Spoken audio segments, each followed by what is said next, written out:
Olá, sejam bem-vindos ao canal do Astronauta Verdadeiro. E eu tenho uma pergunta para vocês. O que poderia estar perdido em nosso passado? Animais exóticos? Um novo tipo de remédio? Que tal civilizações antigas? Bem, isso é algo que o canal Red Pill se propõe a explicar, porque parece que existem pessoas que acreditam que uma civilização antiga, tão avançada quanto a nossa, existiu muitos milênios atrás, mas de que alguma forma colapsou e hoje, nós voltamos para a estaca zero e estamos recuperando conhecimento perdido. Ok, eu entendo, para falar a verdade, eu entendo as perguntas que levam a essas, vamos colocar assim dessa forma, conclusão. Então, vamos à proposta do vídeo. O vídeo propõe a existência de civilizações antigas que se conheciam, nesse caso, a existência de uma civilização global. Eles eram tão avançados quanto somos hoje, ou mais. Todos os seus registros, ou quase todos, já foram apagados pelo tempo. Aconteceu algo que causou seu colapso, não sabemos o que é. E temos várias provas, com muitas aspas, desse vídeo é cheio de aspas. Nesse caso seria uma arquitetura semelhante, de várias culturas que teoricamente nunca teriam se encontrado. Nesse caso dos egípcios, os povos da América Central, ambos construíam pirâmides. Como eles cortavam pedras para construir esses monolitos gigantescos, principalmente como é que eles desenvolveram uma arquitetura, uma engenharia, vamos colocar assim dessa forma também, complexa demais para 8.000, 5.000 anos atrás, por exemplo, como é a cidade de Petra. Astronomia talvez, pois os povos tinham um conhecimento astronômico que só foi ser confirmado séculos depois, mas, para falar a verdade, conhecimento astronômico não necessariamente diz o quão avançada uma civilização é. Para quem não assistiu meus vídeos anteriores, o conhecimento astronômico ele serve para marcar o tempo, ela serve para, cosmologicamente falando, cientificamente falando, ele serve para entender o funcionamento do universo, e serve por motivos religiosos. E você pode ter os três crescendo paralelamente, ou os três crescendo juntos. Atualmente a gente tem no fundamentos cosmológicos, na parte científica, não religiosa. Mas existem povos que idolatravam as estrelas, por exemplo, os deuses romanos e gregos, eles eram os planetas. Então não necessariamente implica o quão avançado ela é. E no vídeo tem várias outras provas arqueológicas da pré-civilização, ou de um período antecedendo a civilização moderna, digo de 5.000 anos para cá, antecedendo esse período. Vamos primeiramente falar de arquitetura, porque a arquitetura ela envolve vários conceitos da física, e a física ela se comporta da seguinte forma: um átomo de ferro ele vai continuar sendo um átomo de ferro aqui na China e em outra galáxia. 2 mais 2 vão continuar sendo 4. Então, existem vários conceitos que, independentemente de onde eles se originam, eles convergem para algo em comum. Nesse caso, a física se comporta da mesma forma em todos os lugares. Portanto, as soluções para os mesmos problemas vão ser as mesmas. Vamos falar de arquitetura um pouco, de engenharia civil. Vamos falar de centro de gravidade. Se eu tiver um objeto que tem um perfil baixo, ele não vai poder ser movido tão facilmente, que o centro de gravidade dele fica próximo do solo. Esse objeto aqui tem um perfil um pouco maior, mas o centro de gravidade dele ainda é baixo, então ele não vai poder ser movido com tanta facilidade. Esse objeto tem um perfil maior do que os outros, tem um perfil mais desproporcional que os outros. Talvez ele seja movido com uma relativa facilidade se eu aplicar um pouco mais de força, mas este objeto aqui, ele tem um perfil muito mais desproporcional. O centro de gravidade dele fica muitos metros acima do solo, então se eu empurrar aqui em cima, ele provavelmente vai cair. Como é que soluciona o problema de construir mais alto sem necessariamente ter que aumentar o perfil desses objetos? Existe uma forma que possa combinar uma altura alta com uma base sólida, uma base mais fixa? Existe. Se chama pirâmide. Essa pirâmide aqui, ela tem 6 blocos. Então, assim, tem 3 blocos na base, 2 blocos né, no meio e um bloco no topo. A base, a primeira camada desta pirâmide, tem 50% da massa da pirâmide inteira. Ou seja, né, tem 3 de 6 blocos. A segunda camada tem 2 de 6 e a terceira camada tem 1 de 6. Ou seja, na primeira camada da pirâmide, né, 1/3 do caminho na altura total, eu tenho já metade da minha massa aqui em cima. Aqui em cima que eu digo assim, na primeira camada. Então significa que se eu tentar empurrar no topo, eu não vou conseguir mover a pirâmide inteira. Eu teria que aplicar força na base. Ou seja, porque o centro de gravidade dela, a maior parte da massa da pirâmide está concentrada aqui embaixo. E é exatamente por isso que nós construímos pirâmides. Porque é muito mais fácil você construir uma pirâmide. É muito mais fácil construir mais alto usando uma pirâmide. Menos da metade do caminho, né, até o topo você já colocou metade dos blocos. Né? Isso permite, além disso, né, a pirâmide tem muitas facilidades. Por exemplo, você pode colocar rampas e várias escadas levando até o topo, facilitando a construção quanto mais alto. Exemplos de pirâmides no mundo moderno seriam as torres de rádio. Né? Elas são triangulares porque elas têm uma base maior, né, para suportar o estresse gerado por um objeto muito alto. Né? O centro de gravidade deles fica próximo da base. A Torre Eiffel também, menos da metade da altura e a maior parte da massa do aço, né, já está aqui embaixo. E mesmo as torres de celulares que têm um perfil muito agudo, né, elas são bem altas e são bem fininhas, na verdade elas têm cabos de sustentação, né, que são ligados em blocos de concreto no chão. São colocados em blocos de concreto no chão, praticamente formando uma pirâmide, porque todo o estresse que for colocado aqui em cima vai descer o cabo até o bloco de concreto na base. Então, são soluções que são a mesma solução para o mesmo problema, apenas aplicada em formas diferentes. Não necessariamente você precisa ter o contato cultural com uma civilização distante para poder perceber que esse é o caso para solucionar esse problema em particular. Aqui tem um grande exemplo, aqui mesmo nessa imagem tem um grande exemplo. Você percebe que grandes construções de metal, como pontes e torres, são construídas em zigue-zagues, né? São construídas usando triângulos de metal. Por que são construídos usando triângulos de metal? Se eu tiver uma alavanca simples, com um ponto fixo e um ponto móvel, se eu aplicar uma força, esse ponto vai se mover, mas vai continuar mantendo a distância fixa. Né? Bem óbvio, isso aqui é uma alavanca simples. Agora, se eu pego essa alavanca e vamos colocar assim, que eu extrudei ela para o lado, criando uma cópia idêntica que é ligada por uma outra barra, né? Então nós vamos ter essa forma, com 2 pontos fixos no chão e 2 pontos móveis aqui em cima. Se eu empurrar eles aqui em cima, a construção vai distorcer todinha. Eu não vou querer usar isso numa ponte, numa torre, porque vai ser muito instável. Se eu colocar 2 bases fixas e apenas uma móvel, essa aqui vai querer ir para esse lado, mas existe essa barra puxando de volta no lugar. Mesma coisa se eu aplicar nessa direção. Essa barra aqui vai querer deitar, mas vai estar indo contra a força de resistência dessa barra aqui. Então é uma construção bem estável. Novamente, porque que a gente constrói nesses formatos e não em torres quadradas. E quando elas são quadradas, elas têm cabos de sustentação que conformam uma forma triangular. Mesma coisa para os arcos. Os arcos são uma tecnologia que, com o passar do tempo, você vai perceber que funciona melhor do que fazer colunas retas. Você pega uma grande quantidade de força, você praticamente divide ela, corta ela pela metade, distribuindo em mais blocos. Então, assim, se essa força seria distribuída em 4 blocos, né, se fosse uma coluna reta, você pode construir em PR blocos, distribuir ela em PR blocos, né, aqui. Sem precisar necessariamente aumentar o tamanho da torre, ou seja, o estresse vai ser diminuído. Então assim, normalmente seriam 4 blocos, aí eu encaixo 10 blocos aqui para receber a mesma quantidade de força. A força vai diminuir, porque ela vai estar sendo distribuída em mais blocos do que normalmente seria se fosse um pilar. Por isso que a gente constrói arcos.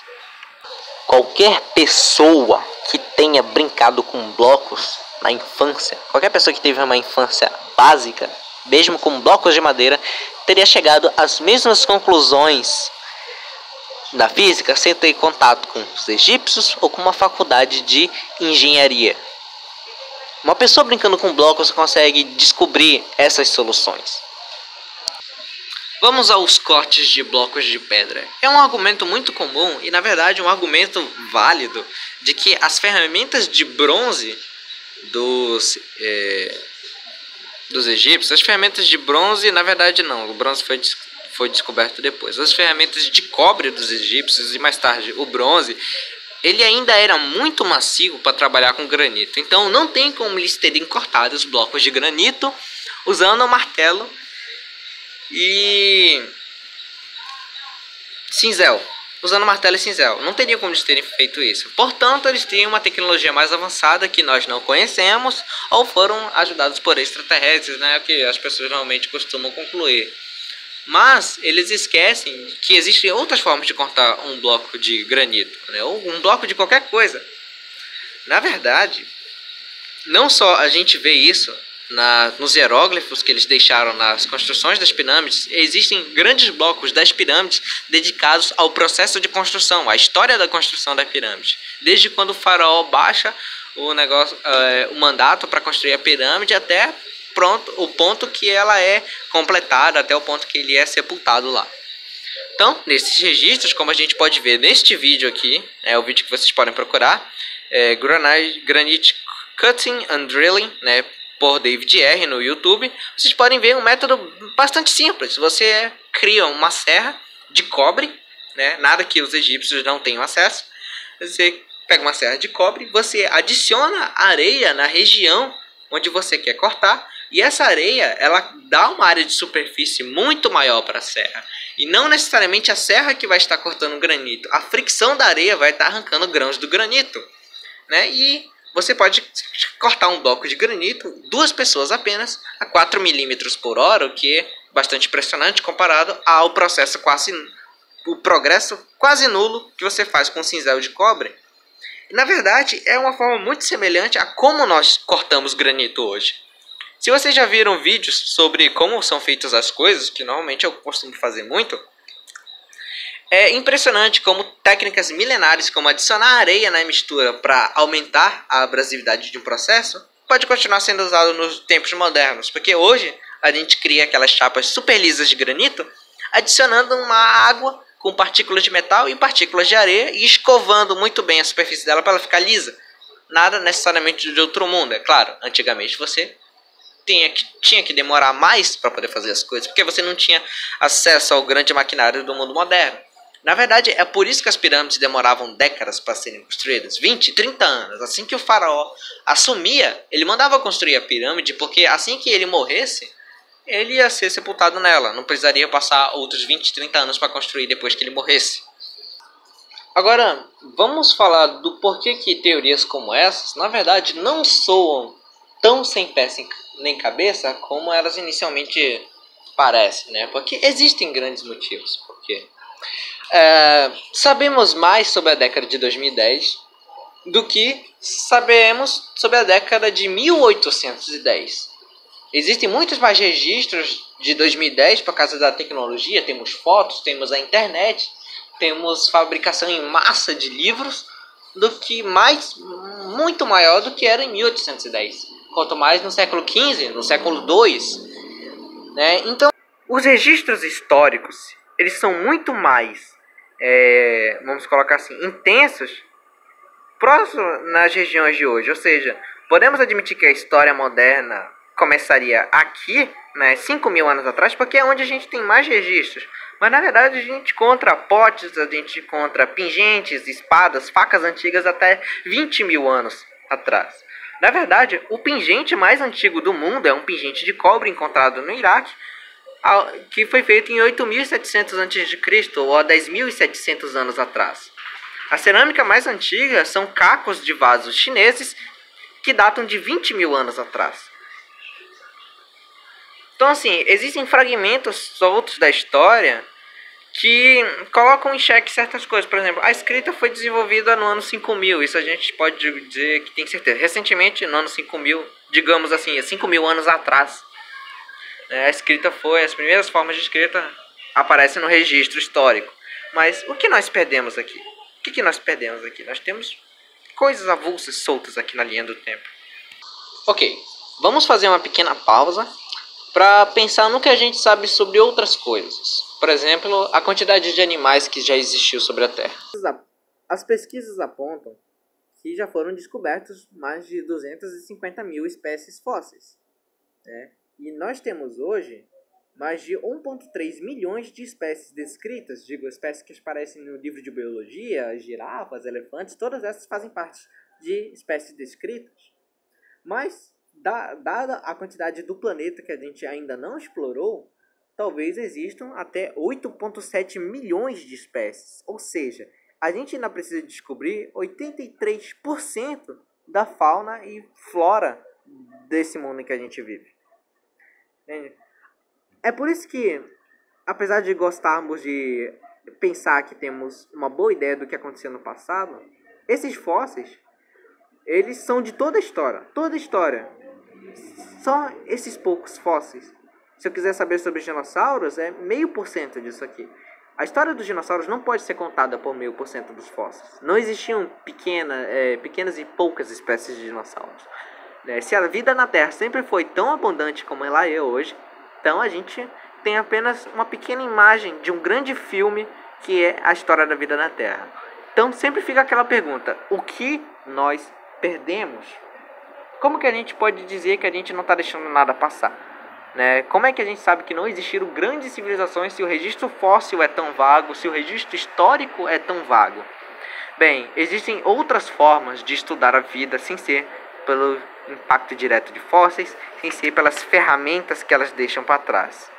Existem traços fósseis, Nesse caso seriam coisas que os seres vivos fazem, que apesar deles não serem preservados pelo meio ambiente, os seus traços, as provas de que eles estiveram ali, elas vão continuar no meio ambiente. Nesse caso a gente tem pegadas, rastros, tocas de animais, a gente pode encontrar ovos, carapaças, conchas, a gente também pode encontrar excrementos de animais, que se não baterem com nenhuma espécie que a gente conhece, provavelmente são de um animal novo que o fóssil não preservou bem, e a única prova que a gente tem que ele existia são os excrementos congelados pelo tempo. A gente tem marcas em outros fósseis, por exemplo, existia um animal no período cambriano chamado Anomalocaris. Ninguém sabia da existência do Anomalocaris até que ele foi descoberto, obviamente. Mas assim, ele foi descoberto de uma maneira muito interessante. Ele foi descoberto, mas tinha uma coisa que ele deixou em outros fósseis. Ele foi o primeiro predador a aparecer no registro fóssil. Por quê? Ele deixava marcas de mordidas em outras criaturas. Existiam várias trilobitas, existiam várias outras criaturas marinhas que eram presas do Anomalocaris. E a gente sabe disso porque as marcas de dentes deixadas nessas criaturas batem com a arcada dentária do Anomalocaris. Ou seja, criaturas podem ser descobertas, ou pelo menos saber que alguma coisa esteve ali por marcas em outros fósseis, ou por pegadas químicas. Por exemplo, bactérias não fossilizam bem. Apenas as construções de minérios que são excretados pelo sistema biológico das bactérias. Apenas isso fossiliza. As bactérias em si, não. Mas e se quisermos saber se a vida já existia numa época remota antes das bactérias construírem esses corais, como é que a gente descobre isso? A gente procura por pegadas químicas. A gente sabe que bactérias, principalmente as bactérias as cianobactérias são um dos tipos de bactéria mais abundante. As cianobactérias, elas produzem oxigênio. Então basta a gente olhar no registro geológico aonde que aparece oxigênio em grandes quantidades. Nesse caso, de volta no período pré-cambriano, no final do período radiano até o começo do período arqueano, o oxigênio ele vem bem baixo e depois ele começa a subir com tudo. Então a gente coloca a origem da vida quando o oxigênio surge. A origem da vida complexa quando o oxigênio surge. E antes disso, a gente tem pegadas químicas de materiais que normalmente não são encontrados na natureza. Pelo menos não em grandes quantidades, como o metano. Bactérias metanogênicas também existem. E a gente pode encontrar os traços de metano deixados na atmosfera que ficam conservados nas rochas. Então, mesmo que a vida não necessariamente esteja ali para a gente ver, a gente pode ver vários tipos de pegadas que elas deixam para trás. Vamos voltar para a sociedade, vamos voltar para o mundo moderno. A sociedade moderna ela é feita de grandes máquinas e grandes cidades, né, que precisam de grandes quantidades de recursos, água, comida, mas principalmente de energia. Né? Essa energia pode vir na forma de carvão, de gás, de óleo, né? Pode ser energia nuclear, energia térmica, energia solar e energia eólica, mas do ponto de vista realista, você não pode chegar na energia elétrica sem antes ter como desenvolver essa energia elétrica. Você não pode construir um prédio de aço, né, usando forja de fundo de quintal, usando um forno caseiro comum. Você não pode, você vai precisar de grandes quantidades de combustível para poder queimar e produzir esses metais, para dominar esses metais. Você vai precisar de grandes quantidades de carvão, grandes quantidades de óleo, de gás. Né? O carvão ele leva a descoberta dos primeiros metais, o cobre, o bronze, o ferro. O domínio do ferro vai levar ao concreto armado, que vai levar às represas, né? As grandes usinas hidrelétricas que podem gerar muito mais energia, né? E com muito mais energia você pode chegar à energia nuclear, né? Você pode usar a descoberta, né, do ferro para construir grandes máquinas que aguentam grandes pressões no oceano, ou que aguentam o grande estresse mecânico de ficar bombeando óleo e gás natural para fora da Terra. Nesse caso você descobre o plástico. Né? A partir da descoberta do óleo e do gás você também pode gerar energia elétrica, eletricidade. E como nós sabemos pela história, história recente, o alumínio ele já era um elemento conhecido, porém ninguém trabalhava o alumínio porque ele era muito difícil de trabalhar até a descoberta da eletricidade, onde o processo de eletrólise possibilitou a extração fácil do alumínio e possibilitou construções mais leves, construções até mais resistentes. Por exemplo, os aviões da Primeira Guerra Mundial eram feitos de madeira e tela. Os aviões da Segunda Guerra Mundial eram feitos de uma liga de alumínio. E a partir de todas essas tecnologias que você desenvolve, você chega na energia nuclear, na energia térmica, mas ao longo do caminho você deixa uma grande pegada nos reservatórios naturais de carvão, de gás natural, até de minérios radioativos. Então assim, se uma civilização usa muito combustível fóssil, como nós, que só temos, espera-se que a gente só tenha 2 séculos de combustível fóssil, e a gente já usou um desses séculos, ou seja, a gente teria teoricamente até 2100, 2150 para continuar usando combustível fóssil antes dele acabar. Então, se chegou uma civilização tão avançada quanto a gente, com domínio de metais e grandes construções, eles teriam usado boa parte do combustível fóssil, se não todo. A gente, em 200 anos, já está esgotando todo o combustível fóssil que a gente tem. Né? E, além do mais, o uso de combustíveis fósseis, gasolina, carvão, petróleo, ele fica registrado no gelo antártico. Né? Em regiões mais no topo das geleiras, fica toda a poeira que é produzida hoje, toda a fuligem que é produzida hoje fica acumulada no topo. E ao longo, quando mais fundo você perfura nessa geleira, você vai descobrindo os padrões atmosféricos. A composição atmosférica fica congelada conforme o gelo vai depositando. Se a humanidade sumisse hoje e alguém voltasse 5.000 anos no futuro, eles veriam uma listra de fuligem indicando que alguma coisa já esteve nesse planeta que usava combustíveis fósseis, que liberou grandes quantidades de dióxido de carbono e de fuligem na atmosfera. Nesse caso, a sociedade moderna. Então, se existisse uma sociedade tão avançada que passou pela fase de combustíveis fósseis, eles teriam deixado uma pegada no gelo antártico há 10.000 a 20.000 anos atrás. O problema é que essa marca ela não existe. Ah, eles estão escondendo. Cara, é o seguinte, existem estudos que vão além do período de existência humana. Estudos de paleogeografia, de paleoclima.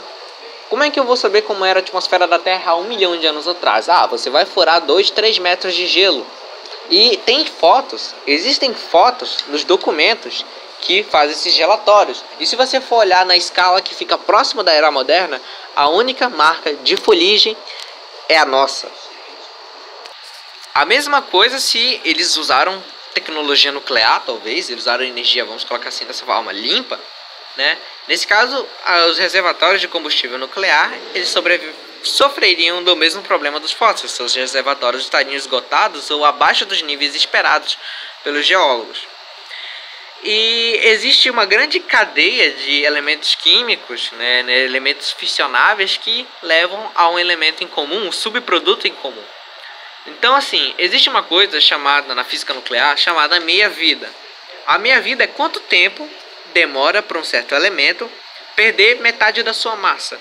Ou seja, se eu tenho 1 kg de material radioativo, quantos anos vai demorar até meio quilo desse material radioativo estar, né, presente apenas? Então, esse é o tempo de uma meia-vida. Então, a primeira meia-vida leva até metade, a segunda meia-vida leva até 1/4, a terceira meia-vida leva até 1/8 e a quarta meia-vida leva até 1/16, né? Ok. Então, né, aqui tem a meia-vida de alguns elementos químicos, de alguns elementos radioativos. Por exemplo, o plutônio demora 24 mil anos para a primeira meia-vida acontecer. 24 mil anos.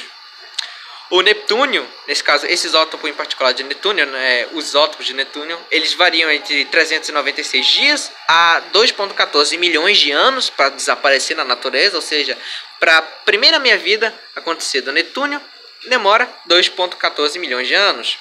O urânio, ele demora 704 milhões de anos para assumir na natureza. A primeira meia-vida acontecer. Então, primeira meia-vida, 704 milhões de anos. O tório, né, é uma alternativa ao urânio, ele demora 75.400 anos. E o ameriço demora apenas 430 anos.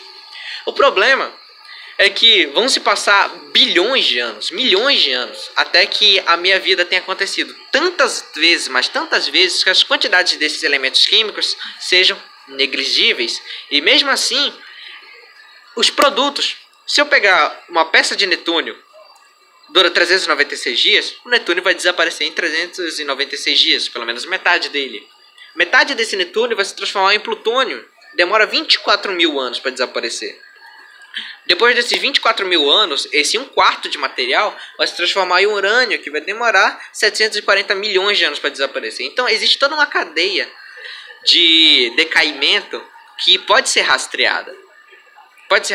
E todas elas no final levam ao chumbo. Mesmo que essa civilização fosse muito antiga, mas muito antiga mesmo, teríamos vastos depósitos de chumbo. Hoje, teríamos vastos depósitos de chumbo. E chumbo contaminando outras áreas. Se eles já tiveram acidentes nucleares, haveriam resíduos radioativos e resíduos dos resíduos. Nesse caso, haveriam grandes quantidades de chumbo, ou de radônio, ou de polônio espalhados pelo meio ambiente. E como nós sabemos, esses elementos são extremamente raros na natureza. Por quê? Porque eles nunca foram tocados. Se eles tivessem sido tocados, a gente teria vários depósitos de lixo nuclear, o que nos leva aos vários ondes. Onde estão plástico produzido por essa civilização antiga? Onde estão os impactos atmosféricos registrados no gelo? Onde estão os impactos geológicos, mais os fósseis? Porque assim, os impactos geológicos seriam, né, a falta de combustíveis fósseis e a falta de combustível nuclear, ou pelo menos contaminação radioativa do combustível nuclear. Os registros fósseis que eu falo seriam hoje, porque para sustentar uma sociedade você não só precisa de energia, você precisa de vastas quantidades de comida. Se realmente existe uma civilização tão avançada, eles devem ter domesticado o próprio gado deles, eles devem ter domesticado as próprias plantas para produzir mais comida, como nós fizemos para construir uma sociedade tão grande. É necessário várias quantidades de comida. Então a gente deveria ter encontrado, como nós encontramos hoje, provas de civilizações, cemitérios de gado, cemitérios de porcos, de galinhas, vários ossos desses animais, que hoje servem de gado, né, mas que antigamente sabemos que eles eram selvagens por causa dos registros históricos deixados pelas primeiras comunidades humanas há 20 mil anos atrás, que, como nós sabemos, desconheciam essas criaturas. E também temos impactos culturais. Por exemplo, nós sabemos que os povos entre lá a Europa e a Índia, né, os povos indo-europeus, né, que viviam na região da Turquia, eles têm muito em comum todas as culturas que vivem ali naquela região da Eurásia. Porque a gente pode traçar a cultura deles, pontos-chave na cultura deles, até esse povo que vivia nessa região. Então, se realmente existia uma cultura antiga, global, a gente deveria encontrar pontos em comum entre civilizações asiáticas, civilizações sul-americanas, entre civilizações norte-americanas, civilizações africanas. A gente deveria encontrar vários pontos em comum que são deixados na cultura desses povos. Sejam eles linguísticos, sejam eles na religião, que dura muito mais que a língua, dura muito mais que a ciência desses povos. E esses registros não estão presentes. E, se eles foram mais avançados que nós, onde está o lixo espacial? muitos vão argumentar que as órbitas decaem, mas para falar a verdade, existem órbitas geoestacionárias, e as órbitas geoestacionárias, elas são estacionárias, vamos colocar assim dessa forma, são literalmente estacionárias. Elas vão, o tempo de decaimento delas é tão grande que excede até o ponto em que a civilização pode chegar a existir. Então, se eles colocaram um satélite geoestacionário ou exploraram a Lua, a gente deve encontrar o equipamento abandonado deles. Porque no espaço a degradação é apenas nas cores, quimicamente falando. Muito pouco vai mudar. Então, não existem várias dessas pegadas históricas que nós deixamos no mundo. Nós deixamos plástico nos lixões, nós deixamos impactos atmosféricos, nós deixamos impactos geológicos nos depósitos de carvão, nos depósitos de materiais radioativos, inclusive deixamos fósseis de galinhas, de vacas, de porcos. Nós deixamos impactos culturais. Hoje o mundo é globalizado. Você vai para o Japão, você escuta música latina, você vai escutar reggaeton no Japão. Você vai para os Estados Unidos achando que vai escutar música country, está tocando Anitta nos Estados Unidos. E temos lixo espacial. Portanto, se deixamos tudo isso para trás e existir uma civilização realmente tão avançada quanto dizem que existiu, ela deveria ter deixado as mesmas pegadas. E essas pegadas não estão presentes e, portanto, eles não existiram. Se sequer existir uma civilização grande, vamos colocar assim, não necessariamente grande em números ou em conquistas, mas avançada tecnologicamente, eles não deveriam ter sido mais avançados que a Idade do Bronze. E mesmo assim teriam sido um povo não muito globalizado, para falar a verdade, um povo isolado até. Porque não deixaram pegadas culturais. Então, vou encerrar o meu vídeo aqui. Eu espero ter esclarecido dúvidas de algumas pessoas. E espero, para falar a verdade, eu espero uma resposta, talvez uma retratação do canal do Red Pill. Sério, porque é algo, é física básica. Tudo isso é física básica. E um pouco de, vamos colocar assim, existe alguma coisa, é aquela história do modelo da teoria. Tá, você tem uma teoria, você consegue fazer alguma previsão por essa teoria? Né? O que devemos esperar se essa teoria for verdade? Nesse caso, se existisse uma civilização, o que nós deveríamos esperar? Nós deveríamos esperar lixo, pegadas, né? Vários fósseis, traços fósseis dessa civilização, se não podemos encontrar ela diretamente, né? Você pega o modelo, faz a previsão no modelo e testa o modelo. E sinceramente, os vídeos desse canal, não querendo fazer um ad hominem, os vídeos desse canal beiram o ridículo. Então eu talvez faça futuros vídeos de resposta aos vídeos dele. Então o vídeo vai ficar por aqui. Já temos 32 minutos de vídeo. O vídeo vai ficar por aqui. Espero ter esclarecido várias dúvidas. Espero ter dado uma cutucada no canal dessas pessoas que se aproveitam de conteúdo sensacionalista, não fazem nenhuma pergunta sólida. Não fazem nenhuma pergunta sólida que leve a respostas sólidas. Eles se aproveitam da ambiguidade para deixar a imaginação das pessoas levarem elas ao beco sem saída. Então o vídeo vai ficar por aqui. Até a próxima, até um outro dia.